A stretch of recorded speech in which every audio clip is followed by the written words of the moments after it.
दोस्तों, तो आज मैं एक नई वीडियो बनाऊंगा। आज मैं दिखाऊंगा यहाँ पर दुबई में कार का इंजन कैसे उतारते हैं, मतलब चेंजिंग कैसे करते हैं इंजन।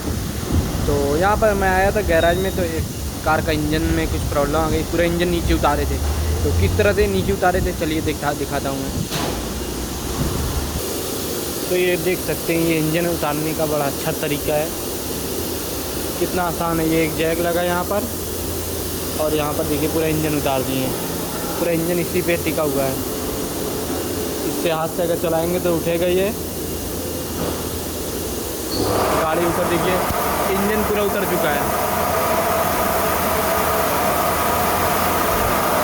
अभी भाई बना रहे हैं।